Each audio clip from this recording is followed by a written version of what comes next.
আসসালামু আলাইকুম। আমি আনিকা বিলকিস, সহকারী শিক্ষক, Piya model school and college, Bogura. ছোট্ট সোনামণিরা, নিশ্চয়ই তোমরা খুব ভালো আছো। আজকে আমি তোমাদের নিয়ে এসেছি এক নতুন একটি অধ্যায় নিয়ে। এই অধ্যায়টি তোমরা পূর্বেও পড়েছো। পূর্বেও আমরা ক্লাসে এই অধ্যায়টি নিয়ে আলোচনা করেছি।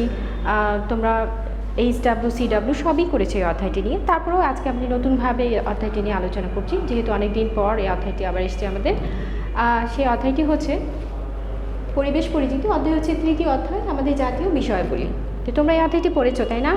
এই অধ্যায়টি তোমরা ক্লাস টেস্টে পরীক্ষাও দিয়েছো। তো সেই অধ্যায়টি নিয়ে আরেকটু আলোচনা করছি। দেখো, আমাদের জাতীয় বিষয়গুলি, আমাদের জাতীয় বিষয়গুলি কিন্তু অনেক কিছু আছে। যেমন এখানে আমাদের অধ্যায়ে প্রথমেই আছে আমাদের জাতীয় পতাকার রং কয়টি ও কী কী। আমরা আমাদের জাতীয় পতাকা দেখেছি না সবার? কয়টি রং আছে? দুটি। কী কী? একটি লাল আর একটি হচ্ছে সবুজ। তারপরে দেখো, এখানে বলা হয়েছে জাতীয় পতাকার মাপ কী রূপ। আমাদের জাতীয় পতাকার দৈর্ঘ্য প্রস্থের অনুপাত 10:6। এরপর আমাদের জাতীয় অনুষ্ঠান কাকে বলে? দেখো, জাতীয়ভাবে যেসব অনুষ্ঠান সকলে মিলে পালন করে তাকেই বলা হচ্ছে জাতীয় অনুষ্ঠান। জাতীয় অনুষ্ঠানগুলো কী কী? স্বাধীনতা দিবস, বিজয় দিবস, ভাষা দিবস ইত্যাদি। তারপরে দেখো, এখানে দেওয়া আছে কেন্দ্রীয় শহীদ মিনার কোথায় অবস্থিত। কেন্দ্রীয় শহীদ মিনার ঢাকা কলেজের সামনে অবস্থিত। এরপরে আছে আমরা আমাদের শহীদ দিবস কত তারিখে, কত সালের কত তারিখে। তারপরে আমাদের স্বাধীনতা দিবস 26শে মার্চ, শহীদ দিবস 21শে ফেব্রুয়ারি। হ্যাঁ, তারপর আমাদের বিজয় দিবস আমরা কত সালের কত তারিখে বিজয় লাভ করি? 1971 সালের 16ই ডিসেম্বর। এইগুলো তোমরা পূর্বেও পড়েছো, আবার একটু পড়ছি। দেখো, আমাদের জাতীয় ফুলের নাম কি? আমাদের জাতীয় ফুলের নাম হচ্ছে সাদা রঙের শাপলা। আমাদের জাতীয় ফলের নাম কাঁঠাল। আমাদের জাতীয় ফল, আমরা সবাই খেয়েছি না এবং দেখেওছি। সেই কাঁঠালটি কি? আমাদের জাতীয় ফলের নাম। এরপরে আছে দেখো, আমাদের জাতীয় আমাদের জাতীয় মাছ কোনটি? মাছ কিন্তু কম বেশি আমরা সবাই খাই, পছন্দ করে। আমরা মাছে ভাতে বাঙালি, তাই না? তাহলে আমাদের জাতীয় মাছটা কি? আমাদের জাতীয় মাছ হচ্ছে ইলিশ মাছ। ইলিশ মাছ পছন্দ করে না এমন কেউ নেই, তাই না? সবাই পছন্দ করে। আচ্ছা, আমাদের জাতীয় পশুর নাম কি? আমাদের জাতীয় পশুর নাম হচ্ছে রয়্যাল বেঙ্গল টাইগার। তারপর দেখো, আছে আমাদের জাতীয় পাখির নাম কি? দোয়েল পাখি। এই দোয়েল পাখিটাকে কি আমরা সবাই দেখেছি, তাই না? কি খুব সুন্দর করে শীষ ফুটিয়ে সে গান গায় দোয়েল পাখি। আমাদের জাতীয় গাছের নাম কি? আমাদের জাতীয় গাছের নাম হচ্ছে আম গাছ।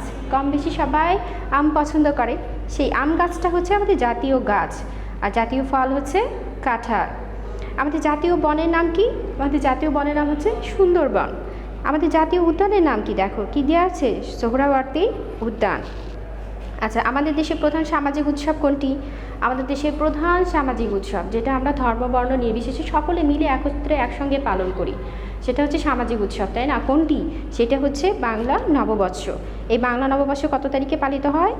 বাংলা মাসের পহেলা বৈশাখ। আমরা কি কোন উৎসবটি পালন করি? বাংলা নববর্ষ। ঠিক আছে। আমাদের দেশের ধর্মীয় উৎসবগুলো কি কি? দেখো, এই অধ্যায়েও কিন্তু আমাদের ধর্মীয় উৎসবগুলো দেওয়া আছে।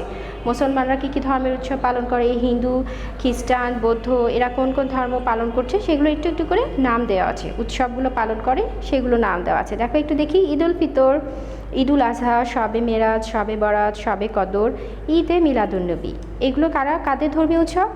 মুসলমানদের। তারপর দেখো, দুর্গাপূজা, সরস্বতী পূজা, লক্ষ্মী পূজা, এগুলো কাদের ধর্মীয় উৎসব? হিন্দুদের। এরপরে আছে দেখো বুদ্ধ পূর্ণিমা, এটা কাদের ধর্মীয় উৎসব? বৌদ্ধদের। হ্যাঁ, আর বড়দিন, এটা কাদের ধর্মীয় উৎসব? এটা হচ্ছে খ্রিস্টানদের একটি বড় উৎসব। তাহলে ছোট্ট সোনামণিরা, এই অধ্যায়টি যদি তোমরা আগে পড়েছো, আবার এটা তোমাদের দেওয়া হচ্ছে।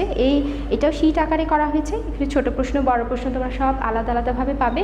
এখান থেকে তোমরা ইউটিউবে ডেসক্রিপশন বক্সে এই অধ্যায়ের সঙ্গে তোমরা শীটটা পাবে। সেখান থেকে তোমরা এগুলো নিয়ে ভালো করে আবার পড়বে, রিভিশন দিবে। ঠিক আছে? পড়বে এবং খাতায় আবার লিখবে। ছোট্ট সোনামণিরা, খুব ভালো থাকবে, বাসায় নিজের যত্ন নেবে, বাবা মার কথা শুনবে এবং ভালোভাবে পড়াশোনা করবে। কেমন? এখানে বিদায় নিচ্ছি। আল্লাহ হাফেজ।